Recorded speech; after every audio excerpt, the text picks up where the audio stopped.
On this episode, we're going to be going over your painting goals.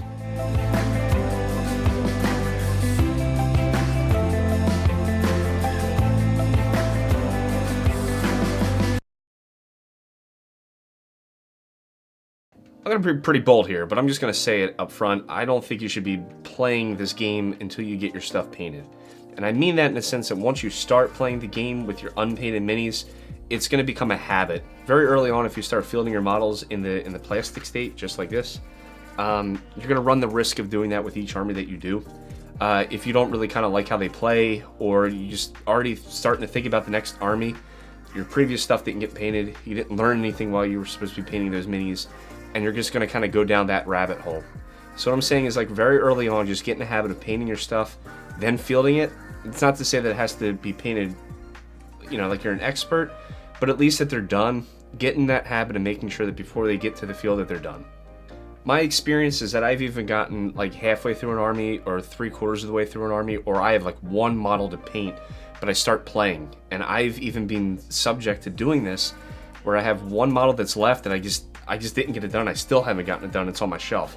So I know this from experience, is that if you just start playing and you're playing and you're playing, and especially if you're thinking about doing the next list or the next army, you're going to be like, well, what's the point in even doing it? So sometimes I even wish that I just got everything done before I started fielding them out onto the field. That's not to say that you can start playing when you're doing like a 500-point list, a 1,000-point list.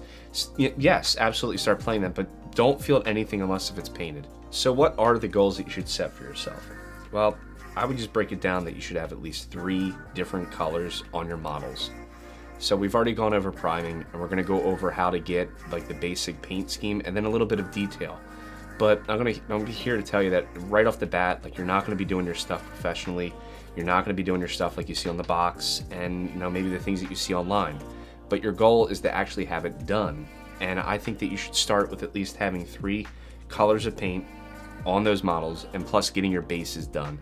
The bases are actually an important part of it, because I think that just sort of just wraps the whole, it just makes everything just a little bit more consistent, and just says that these things are done, like these are finished, these models are complete. So after maybe you've painted them and you're trying to develop a scheme, one thing I'm going to suggest is not to paint over them. So you can find online that you can strip your models, like if you can strip all the paint off, and there's a bunch of tutorials out there to do that. And there's also a lot of people might suggest that you can paint over it, and in some cases you can paint over the model. But after you've picked your scheme, you've gotten through a squad, or you've gotten through something and you like it, I would suggest to just keep it that way. Even in the later years, basically your models are the show of your progression. So if you keep painting over them, you're going to run 2 problems. One is going to be that you're not going to see that progression, and you're going to keep painting over the same models. And I get it that they are expensive, so that might be the reason why you're doing that, is that you have developed another skill and you want to apply that to older models. But I just think that it's sort of a catalog to all the experiences that you've had up until that point. So I wouldn't suggest actually painting over them or stripping them later on. The other part of it is that if you keep on trying to, and this has happened to me as well, if you keep on trying to develop different schemes, and maybe you've painted like a bunch and you're just not happy with what you have, I would just try to stick with something that you enjoy, because part of that is that after you get a whole army done, everything looks better in its mass. Everything looks like you're going to have this great fulfillment when the army is done, way better than just sort of having 1 or 2 done. So I would suggest you just keep going with the scheme that you enjoy, and just don't look back. And then make sure that you just sort of just keep that stuff with you, that maybe even 5 or 10 years down the line, some of us have just looked back on the stuff that we've done very early on and just go, wow, like, look how far I've come. So part of your goal is not to aim too high. So you're just starting out, and you don't paint incredible minis right off the bat. It just takes a little bit of time. I will say one thing is that I don't take commissions. I'm not a professional painter. I don't do it for a living. You know, I paint them just to be tabletop ready and put them on the field.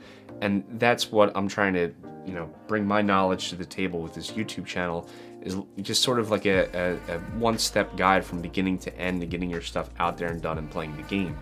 But a part of that is that you can try to, you get too wrapped up in making your stuff look too professional, and, you know, you're going over edge highlighting, you're going over all these different steps that you could end up getting burnt out. But like, realistically, what a lot of us are kind of looking for when we're playing this game is just, and, you know, base level getting into it, is just to have your stuff with, you know, 3 coats and just to be painted.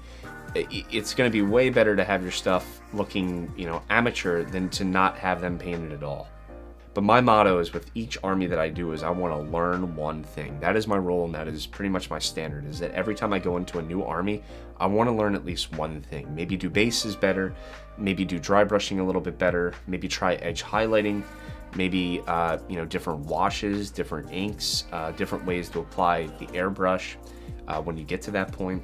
But ultimately the goal is that it's not just about putting together the army to then play with them and to have a different army, but it's also to learn a different technique that I can keep bringing that on to the next army that I do. So a question that you may ask is, what scheme should I do? What paint should I buy? What colors should I use for my models? And I will say that you can find inspiration all over the place. So first you have what's on the box. I might not suggest to go that way because that's pretty generic. I've done it though, and sometimes it kind of like fits the fluff of the models or the army that you're doing. Other things you might want to look at is just to go online and just Google, Necron paint scheme, Space Marine paint scheme. And sometimes in there is that the other part of it is that like the rules might kind of dictate the scheme that you're doing, so just be careful of that. What I mean by that is that if you're doing Black Templars and you paint them hot pink, your opponent might be a little bit confused over what rules that you're using for specific chapters. But ultimately, it's about your own creativity and just making sure that you pick something that you can get into and that you want. And for the most sense, I would say just go with your gut. Like, just go with what you think that you want to do. And the other part of that, the other component, is going to be that you kind of have to roll with the punches. And you have to kind of let your paint scheme adapt. And it's going to, what you expect it to look like might not be what it turns out to be. But that's not a bad thing. I think that, you're going to learn from it. And it's going to be something that you might not have expected, but then you're going to learn that maybe there was another way that you could have went about it to get it to make it look that way. But I think ultimately is that, you're going to, just learn to adapt with the paint scheme that you're going with, and don't get too hung up on trying different ways of doing a paint scheme, because, the goal here is that you want to get quickly to the table to play this game. Please like and subscribe and pass this series on to anybody that is just starting out in Warhammer. See you on the next video.